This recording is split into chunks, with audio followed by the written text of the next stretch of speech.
night, good morning, good evening, and good afternoon, and good whatever else you have going on for your life. I don't know what time zone you're in. It's just a hello. Welcome to the Savage Patriot.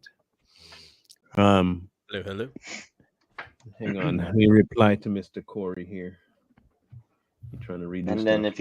if you're of my persuasion, it's hello. Hurrah, praise, hurrah, hurrah, praise. Oh, Like wow. rackadat, just rackadat, hurrah. I just That's say so random stuff Rory. like, "It's cloudy outside." We are going to tackle something crazy today, people.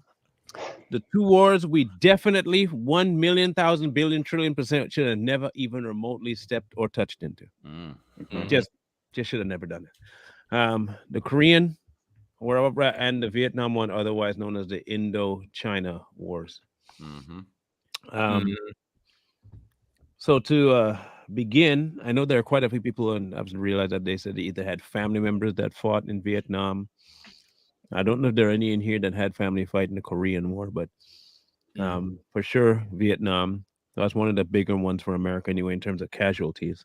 Yeah. And I would say aftermath of soldier issues was Vietnam. So how we gonna kick this off today? The three people that have all the info are the other ones, but me. I'm just here to moderate. I'm just here so I don't get fined. Um, Koi gonna kick it off. Jay Lee gonna follow up, and then we're gonna wrap it up with bro Bo. Yeah, Okay. a So bro Bo. to Yeah, start and to kind of new one. summarize, we have to go back to the ending of World War II, right? So at this point in time, Allies have won. You've got Russia taking over parts of North Korea, right? So they're controlling everything above the 38th parallel, and it's the United States, everything below that, right? And obviously we have a situation with us not wanting communism to break that line. And with Korea, it's such an interesting thing with Korea because it wasn't technically a war that we declared. It was something that since we were managing the administration of the South Korea, right? And the North Korea was being managed by the Russians. It was our proxies that basically started the war. It wasn't us technically that started it. So it was the invasion from the north coming into the south is what got us involved in that. And it wasn't until the United Nations Resolution 83, which was adopted, that sent us into the war in the first place. So the resolution basically was that we condemned North Korea for invading the South. Remove your stuff. The one previously was I think it was 82, Resolution 82, which said we condemn the war, take your people out. They said F you, and they kept pushing. And so they made Resolution 83, which says that we need to do a multinational mission from the United Nations in order to send them into South Korea. The funny thing is, Russia and China shot themselves in the foot here because they were absent at the meeting. Russia was actually what's the word? They're not going to be there because they were withholding their votes because they were mad that China, the CCP, wasn't recognized as a legitimate government of China, whereas the Republic of Korea was the one sitting in the seat at the time, right? So which is the opposite of what it is now.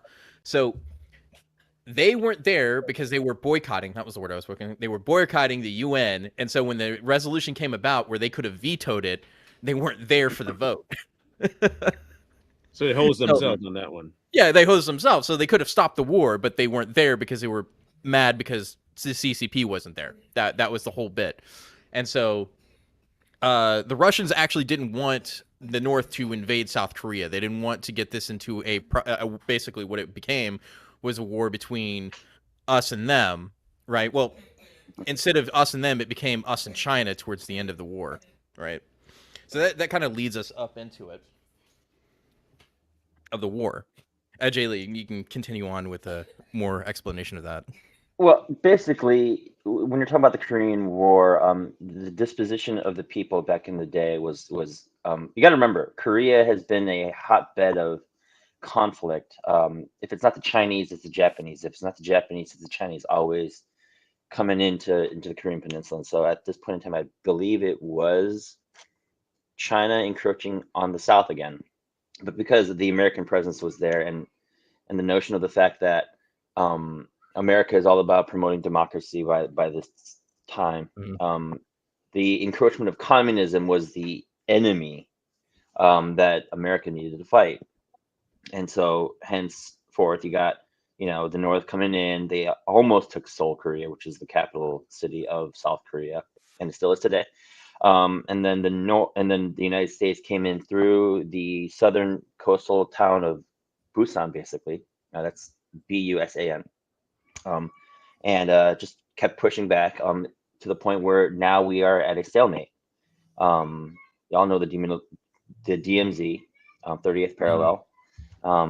That's I mean, I've been to Korea before, and it's a legitimate like thing. Like if you tunnel underground, there's a literal like a gate that stops right at the 30th parallel, and they have armed guards standing right there saying you can't come in.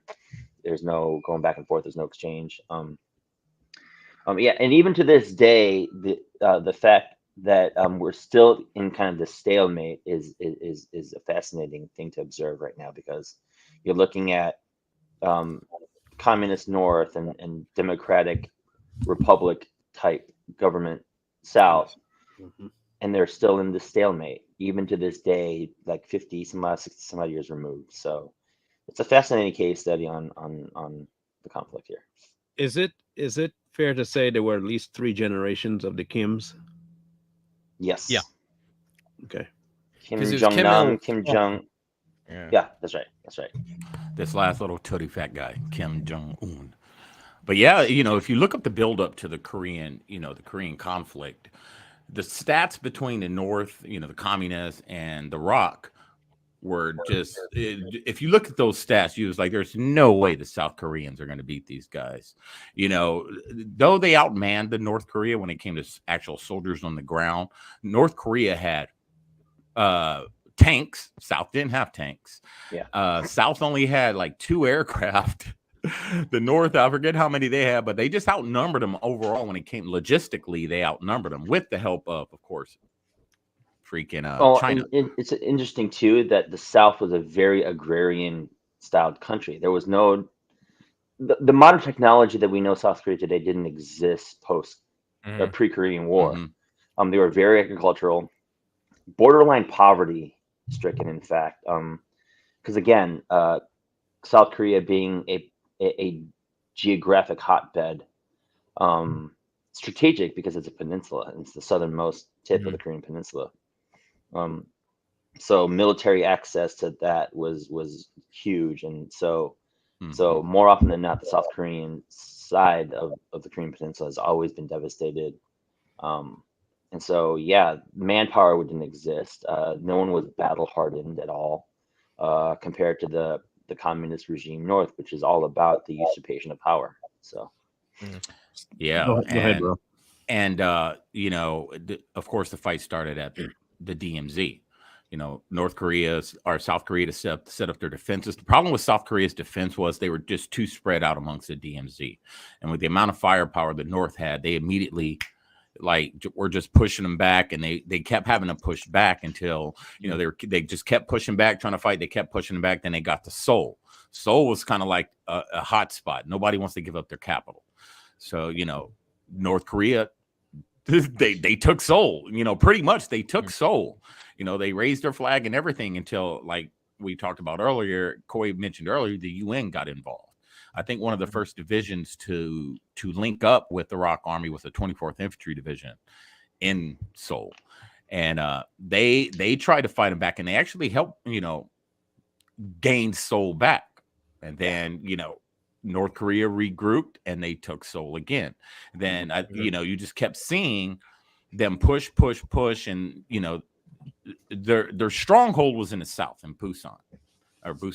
That was a stronghold. That's where, like, I think there was an American base down there. A lot of the UN was staged out of there, and North Korea they were pretty much just taking the whole country. And I'm not talking about like it took years. They were taking it within days, especially they got the coast. They were pushing all the way through. They were pushing Americans back, and that's unheard of, but it happened. Americans had to keep pushing back until, of course, United Nations got involved. United Nations got involved and started counterattacking, and they were pushing North Korea back. They were retaking a lot of these little towns, a lot of these strongholds, and they pushed them. They kept pushing them back. They took Seoul. They pushed them back. They pushed them all the way back to the DMZ again. So that's where a lot of the fighting was going on. And guess who got involved? China. China got involved, and then you saw another fight. They started it was just a lot of back and forth during the Korean War. They would push, we would push, and America started getting more U.S. firepower in their tanks and aircraft, and at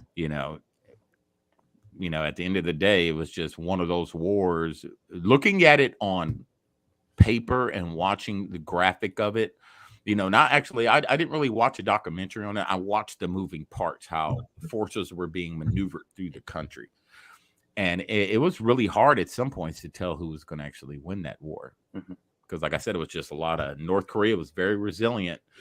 They'd get beat, they'd come back with more. The U.S. forces, UN forces would push back. They get beat, push back, they come back with more. So it's very interesting. So you were mentioning, Jay Lee, the South Korean forces were mostly made up just kind of like it was in World War II and in Vietnam. For Americans, it was the poorer that got thrown before the sickle blades and the trash compactor. Do you think that perhaps the history they had with this war and how well they actually did for having been undermanned, and considering that they were using a bunch of farmers and civilians in the Korean War, that Vietnam took that as a sign that they can indeed, if they were on their own home turf, stand up against a larger military force. Now, we saw this before. Spartans did it. The Americans did it when the British came. Apparently, the Koreans did it, and the Vietnamese did it. I say that to say that the militia in America stands a chance. All we have to do is follow their suit and pick up our true story. True story. So we have here a battle, and this is where my mind went when I was watching these two wars. We have a battle in the Korean War of a contrition between democracy and socialism, communism. So what I see happening, though, and y'all can tell me if this theory is wrong, America was at that time, even at that time, because of what results were from the war and on our homeland, we were creating our own version of socialism and communism via the government here. Create a war, create dependency of the citizenship on the government, call them up, say we need you, recruit them, draft, and then put you on the front line, tell the citizens we need you to back us for this. Once that's done, we have conquered. Now here's some stuff we have to change at home, and you have to follow suit. So I think America is now the frontier for the new age socialism and new age communism. That's I think it's been implemented well. I think we're on the cusp of seeing a functioning version of communism. Well, to go back to where you was talking about, the conflict between the North and the South. One thing that the South did, they had a lot of sympathizers within their country, communist sympathizers, that they killed thousands of them. Fast forward to what you said about America, and I hate to say this, but there's a lot of Americans that would not stand for communism or that type of governing. And I think that you would get the same outcome. They can try, but you have to have people there to follow. The government can try it all they want. And the reason a lot of these communist countries were successful because the people a lot of the people followed suit. I don't think that's going to work in America. And I think America will end up like South Korea. There will be a lot of patriots out there that are watching these communists that would end up doing the same thing. But it'd be pretty interesting to watch to see if we do go. But there's a lot of us that wouldn't stand for it. So what are they going to do with us? You know what I mean? With just to shift real quick into the Vietnam, since we got two to cover. Mm-hmm. With the Vietnamese War, there was at least from what I've been able to ascertain, there was a massive switch off from government doing all of the information gathering for that war. Very little real propaganda pushed on the local end for the Korean War, but there was a massive propaganda dump for the Vietnamese War. Mm-hmm. Yeah, because that's a different beast. Yeah, and so that we had commercials where it was in the cartoons, it was everywhere. And then when the soldiers came home, there was a secondary type of propaganda that was against the soldier. Mm-hmm. Yeah. Now, bro, you might know more about this, and so will you, Coy, because it's probably was something that you were privy to, having been in the military. Mm-hmm. Has that stain gone away from military men and women that America saw you guys as when you came back from wars like the Vietnam War?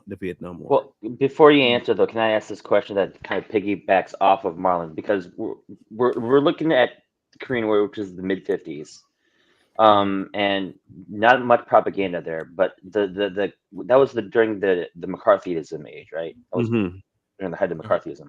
Mm-hmm. So I think, so if people were and there's a lot of pushback about McCarthy and his Red Scare, boogeyman type deal. Could that disposition of being anti-McCarthy be the motivation for why the soldiers faced such backlash after the Vietnam War, to the point where now we're into this hippie generation of free love, be rebellious type vibe? There's as well. There's a couple points. I think, like, well, I'll get to your point, but going back to Marlon's point, we didn't face that stigmatism at that level when we got back. There's a lot more people, a lot more, because our army, for one, our military was volunteer force. So, a lot of people in our country understood that we volunteer to go do this.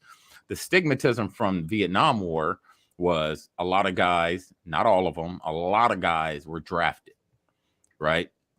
And so in Vietnam, I think where it came, when you got back and it came to the anti-war hippies and anti-war, and people were getting spit on, was the fact that there was so much unnecessary death that was being shown. They were showing U.S. service members, it was publicized, killing civilians. You had U.S. service members, that people that were against the war were Hamburger Hill. Pretty much you're just going to charge this hill, until you're dead. So a lot of people were looking at this like, you're just sending people into their death, and then they take Hamburger Hill and then they give it up. So a lot of people were like, this is unnecessary. It's just, a lot of it was just unnecessary death. So I think that's where a lot of it came from, the whole baby killer stuff. It was the propaganda on the other end too. Don't just think, our propaganda was working. It was their propaganda that was working also. Because if a country can get, the country that we're fighting can get the people against that conflict, they can get our country. In their minds, they're thinking our country is going to pull from that conflict. That's just my opinion. There's a couple things I wanted to touch before we move on past Korea that is really important for kind of the future of what the United States does, militarily. When MacArthur got to the 38th parallel after the second push, right, before they went to invade, they could have stopped the war there, but they felt that they could unify Korea and push past the line. So that's we could have stopped right there, because originally it was containment. Korea was supposed to be about containment. And then they said, hey, why not? We can push through. Let's push through. If they hadn't have pushed through, the war would have ended right there, and we wouldn't have had as many casualties as we did. But they decided, okay, we're going to do that, until they got to Yulao. I think it was Yulai or Yulao. Anyway, the river that separates North Korea from China. It wasn't until they got there that it freaked out the Chinese, and that's why they sent troops in. It's because they thought they were going to continue to push. Mm-hmm. Right. And then after they got pushed back to the 38th parallel again for the final time, MacArthur was like, we need to drop nukes, atomic bombs on them. Right. And then he's like, are you insane? No. Mm-hmm. And so they actually fired him for him Mm-hmm. wanting to drop atomic bombs. Now, here's the thing. History could have changed massively if they would have approved atomic weapons in Korea. Like, could you imagine how massive jeez. that change would have been? No, Kim. Yeah. There wouldn't be North Korea at all, because like it would have been wasteland of nuclear Yeah. waste. I'm kind of glad that they didn't drop the nukes. Well, obviously, most I of us- mean, there are some people like nuke them. You know what I mean? Me, I'm like, Yeah.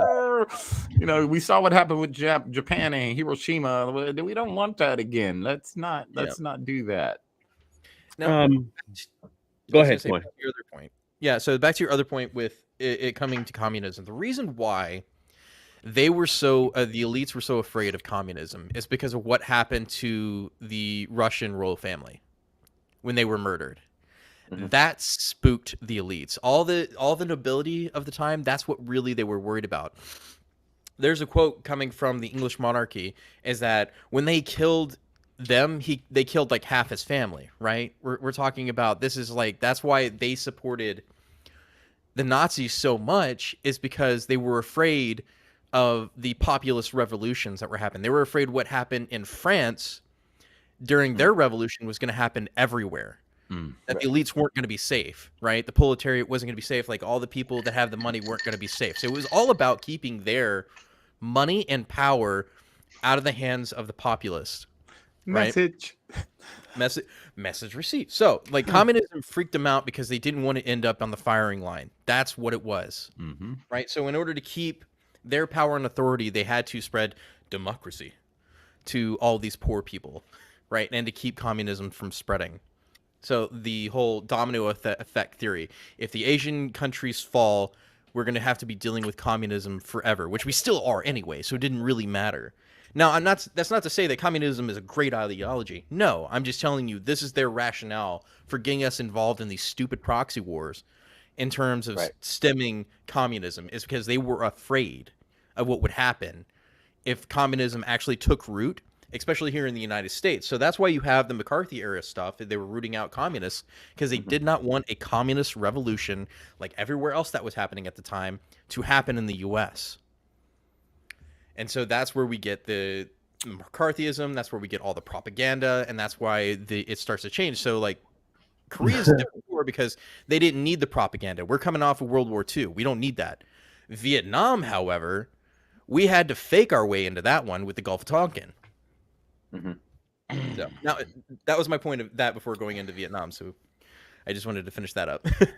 Yeah, one thing people are going to understand about word usage is when you hear the word democracy, it's just another fancy way of saying communism. I'm just saying. That's what I was just about to say. Oh, okay. Damn, great minds think alike. Okay, I was just about to say communism, democracy, and socialism are all synonymous. That's right. Okay, mob rule is democracy. That's right. Communism is mob rule. Socialism, what they want to say is equality, is not equality because it's equality under the banner of you do what I think is equal. Right. Not what you want to do. If I believe, which is, I know, majority, then that is what happens. The reason I said, and this it might actually be, my theory might actually be right. The reason I said that America, the government, America, again, make that distinction between the American government and the American people. The reason the American government is the new wave of communism is that they want to rule by mob mentality and if you listen, they'll tell you we live in a democracy, but we don't. We never have. America was never built as a democracy. And when people try to tell people that, you think we're crazy, but we are not. Mob rule was never, in fact, that's the whole reason America became America, because we were sick and tired of mob rule. Technically, we left the crown because that was a democracy. That was. Yeah. Okay? Yeah. People think democracy is if I have 3 choices and or there are 5 people and there are 2 choices before us, if 3 people want it, then everybody has to do it. That's democracy. Meanwhile, the thing you're asking the 5 people to do is actually detrimental to the 2. That's right. Mhm. And They- another thing, write this down. Democracy is tyranny by the minority. That's what it is. So, like Marlon said, you can, or the majority, however you want to word it, tyranny by the majority. So, the majority of people, let's say the majority of people believe that if you're sick, you should be euthanized. Yeah. Here's a great example. The majority voted for it, yeah, and but people that's in accept this Peter one. term. People accept this term democracy, but they don't want to flip it and say, okay, what if the majority of people said we do not want abortion whatsoever, even spoke about it in our country? You guys would be really mad about that term democracy then. Yeah. Mm-hmm. Here's a good way to put it if you want to get leftists to understand it. It's like, okay, so it's like 5 KKK dudes and 1 black guy are voting who gets lynched. Mm-hmm. And they all vote for the black guy to get lynched. That's And they very all vote true. for the black guy. That is the only way to explain what democracy is. That is true majority democracy. Yeah. Now, in a representative democracy, the black guy and all the 5 white KKK guys all get a representative, and they both get a vote. So there you go. And That's there how could be our a stalemate. They'd be like, Yeah. well, yeah, we it'd be a didn't get stalemate. much. Nobody's getting lynched. Okay, so let's make that bridge between Korean War to the Vietnam War, and the Vietnam War in my estimation, maybe I'm wrong, but in my estimation, when it comes to American policy, Cold War, all that stuff, American laws that got passed, and also the military's role among civilians, I think that the Vietnam War was probably the most consequential war in that facet. You had men coming back. I know that we heard of being shell shocked in World War I and II. I don't believe they came back and went straight to homelessness as much as the Vietnam vets did. Yeah. Oh, Yeah. yeah. And one of the, of course, everyone knows that one of the biggest factors in the Vietnam War was the drug problem. Mm-hmm. A lot of guys are out there hooked on drugs. They try to find an escape. So they were doing all types of stuff out there. And it was just like the Wild Wild West when it came to military. You would never see that in the military these days. But it was the Wild Wild West. So a lot of these guys had substance abuse problems. They come back. They're messed up from the war, seeing everything, done everything. They do a lot of things that a lot of people today do. I'm a victim of it. I turn to substance. You know what I mean? I turn to substance to an escape. So that's where a lot of the homeless problem, and it's still going on today. But you didn't see that back then because the great generation, the whole country was involved in supporting that war. Everyone. Unlike fast forward to Vietnam, the majority of the country was against the war. Mm-hmm. So imagine coming back expecting to be considered a war hero. You walk in to get a job and somebody goes, oh, you're a Vietnam vet? You're not getting a job here, baby killer. So homelessness, substance abuse, and that's why you have the problem what you have today with that war. And that's one of the reasons why the draft is so detrimental to actual policy, military policy, because you cannot trust people that you take up off the street with your back. And that's why you saw a lot of friendly fire incidents that happened in Vietnam, is that you had guys that had no business being in the military. And that's why they changed after Vietnam, that we got away from the draft, is because it showed that they weren't effective fighters. When you just pick up people randomly and forcibly make them serve, they're not good at what they do.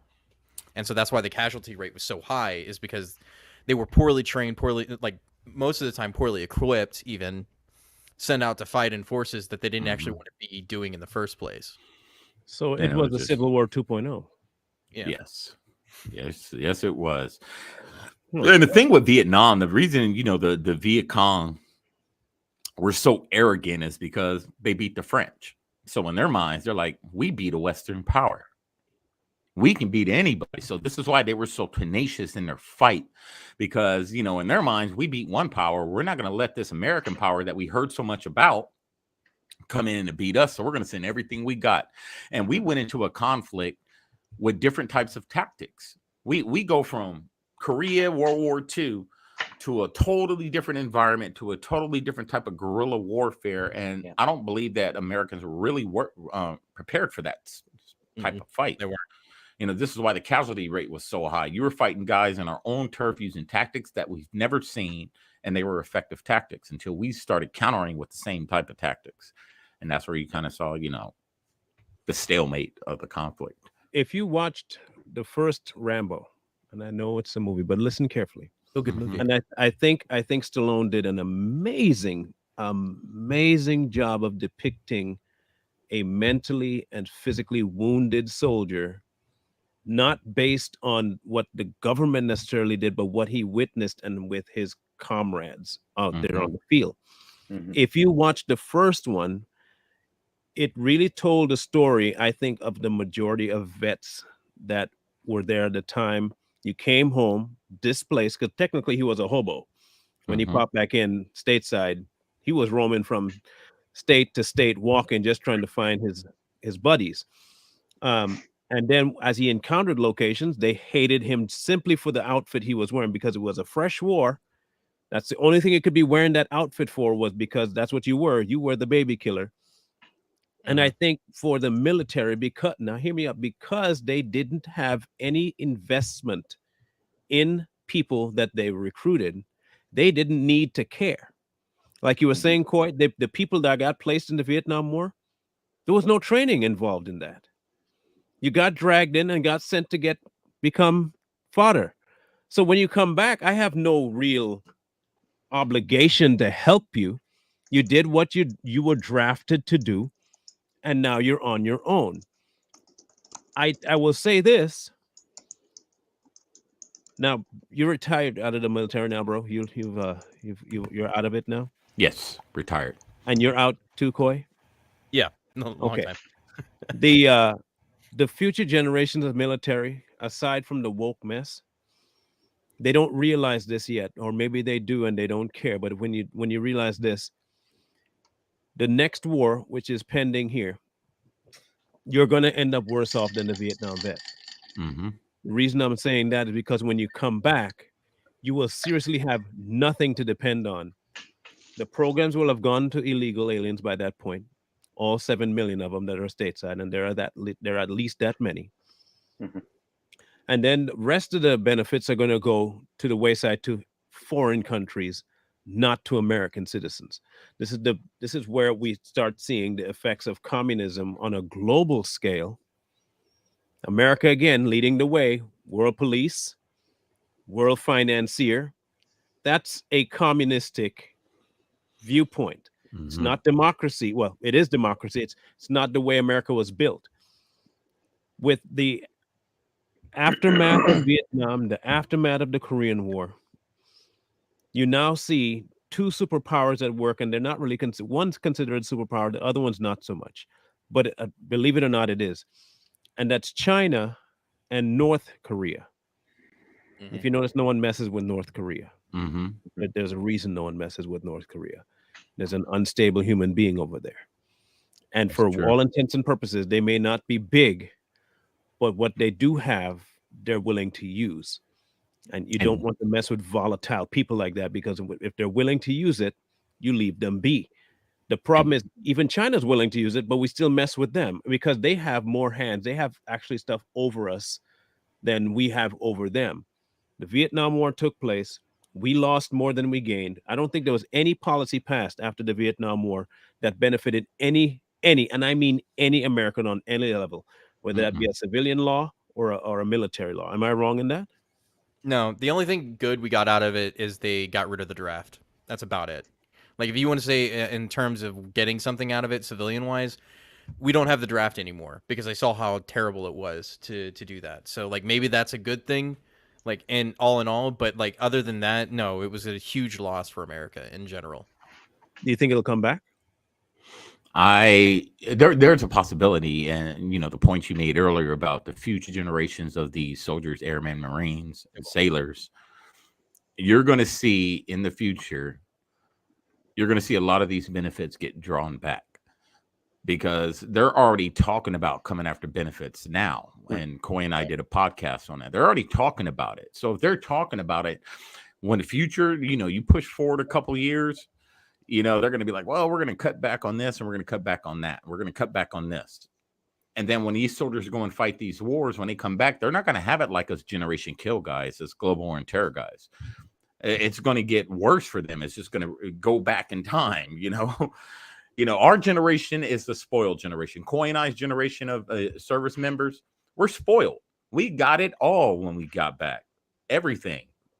But, as the generations go on and there's not that many conflicts, of course, the government's going to have to draw back on a lot of this stuff. They're going to be like, well, we're not at war. We're not at war. Then a war is going to kick off and it's going to be too late. You know what I mean? So it's going to suck for them in the future. It is. But, a lot of us that understand how it works, we did it for our country, and we did get the benefits out of it, but a lot of us weren't thinking about the benefits when we were doing it. Truth be told. So to piggyback on what he said, and one of the things that I want to say is that the reason why the GWAT was different than Vietnam is the fact that we were attacked first, right? That kicked off the patriotic movement, right? The patriotic movement into why they were doing it. They were doing it because they believed it was a righteous war to get vengeance for what happened, right? So that way, it's different than what happened in Vietnam. Now, to go back to what he was talking about, for those of you who don't know, I'll give you a brief overview of what we're talking about. The Congressional Budget Office said that they want to see if they could get some money, some free money, by those making over a certain threshold of money from veterans who were too rich to not get any benefits, even if they've lost limbs or anything, if they're 100% disabled, if they were making too much household income, not individual income, household income, they don't deserve their benefits. Right? So it wouldn't matter if your wife was a nurse and she made over a certain amount of money and you were disabled and you were getting 100%, you got no legs. Yep. Sucks to be you. You don't get your benefits now because your wife makes too much money. That's what they were proposing, and then and when they got caught with it, they're like, no, we're not trying to take veterans' benefits. Yeah, liars. If you would have get away with it, you would have. And back to Marlon's point, this isn't the first time, like what Coy and I are talking about. This happened way before. This happened while I was in. They at some point they stopped paying us. I remember that. They were like, oh, you're not going to get paid this month, but you better still come to work. And I remember we didn't get paid. It's so easy to go after veterans. So you fast forward to the next war with the state our country's in now financially, another war kicks off. The first thing they go after is always the military, man. I'm telling you, that's the first ones. They got a contract. We'll just take their money. We'll take their benefits. They've already signed a contract. Where are they going to go? So, I mean, it could go back to those hard times. You could see another era of Vietnam, style soldiers, very, displaced, disgruntled, fighting for benefits still. What's that? It's not just going to be men this time. It's going to be women too, because of the whole equality movement. They've already made it so they're going to be able to draft women. It's going to happen. They can't, because they don't know what a woman is. So it can't happen. All of a sudden, they're going to find a definition for it. All of a sudden, they're going to find out, oh, now we know. Now you know. Because the next war that's going to happen is going to be so devastating, internationally, that we are going to be sent back decades and decades in regression, and it's going to be tough. That's my question. That was my question. I was thinking I knew it'd come back eventually. So do you believe, kind of like North and South Korea, that we could end up like that in America? Yes, absolutely. Or we end up having a split country. We already live in two different Americas, right? If you look at the way that people interact with each other, even online and in cities and everything else like that, everything is already diametrically opposed from each other, right?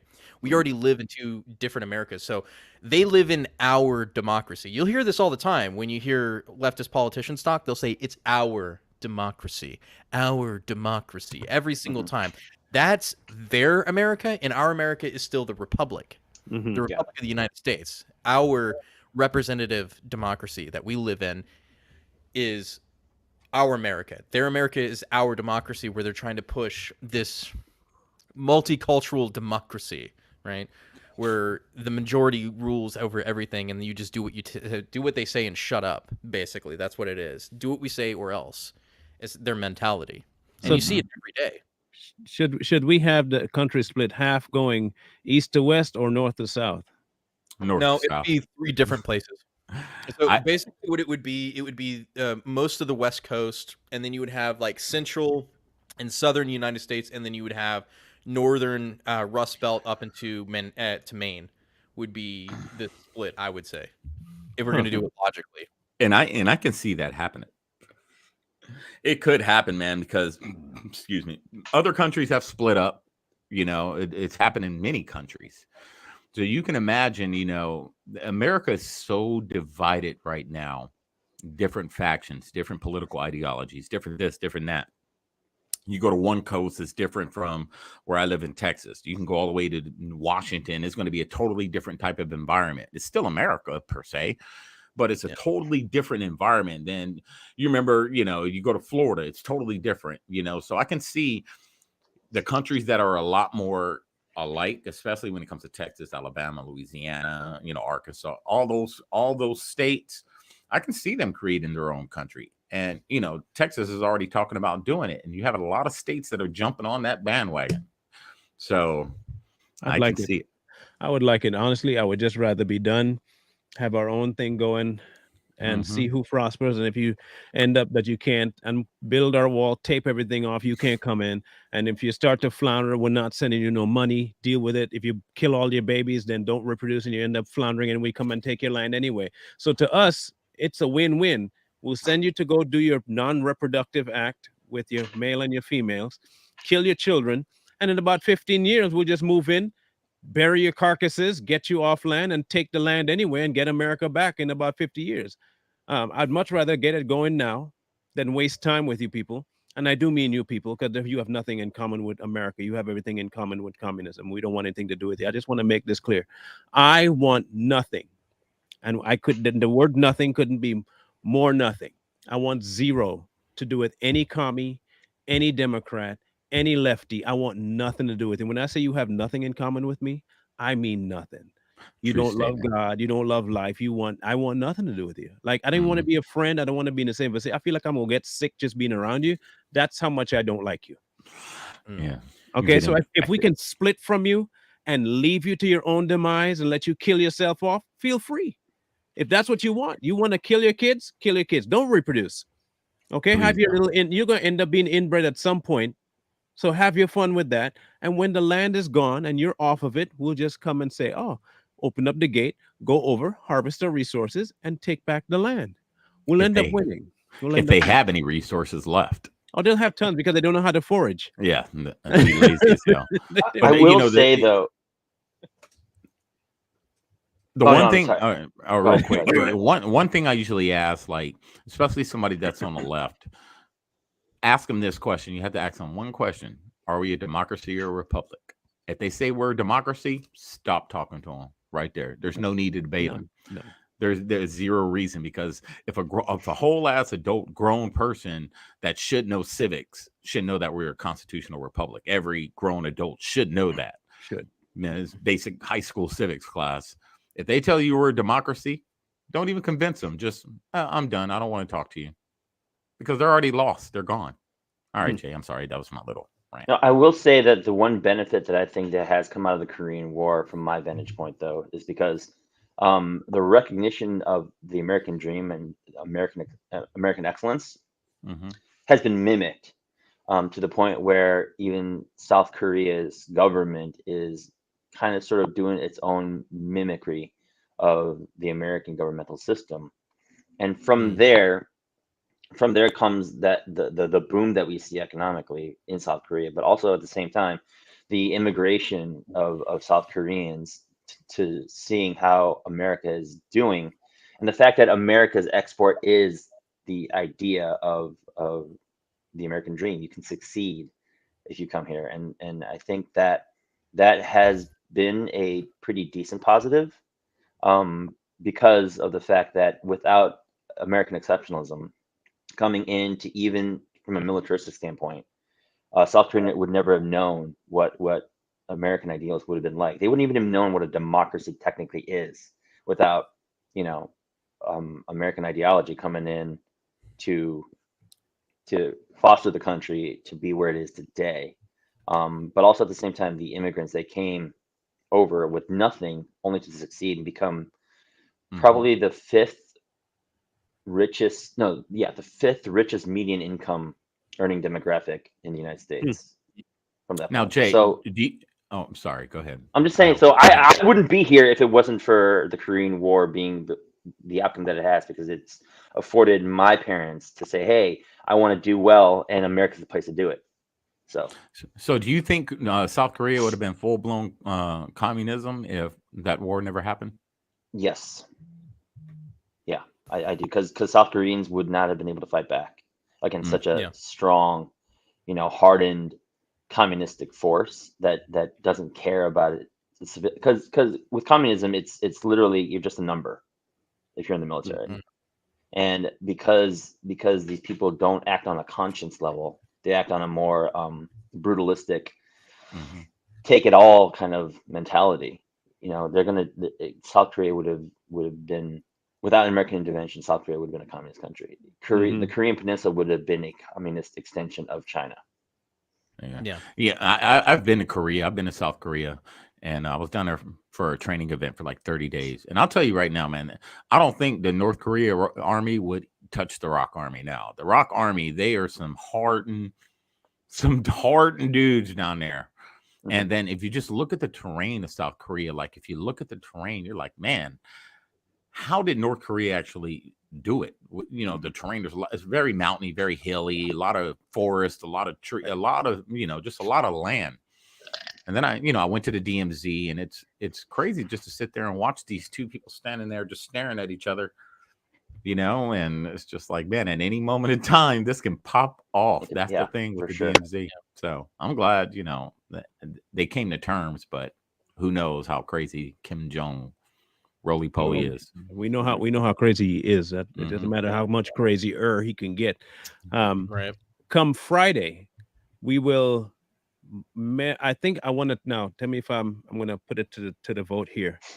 I want to tackle specifically, before we make that bridge over to the rest of the resource wars, is what I will call them, all the Middle Eastern wars that we've been participating.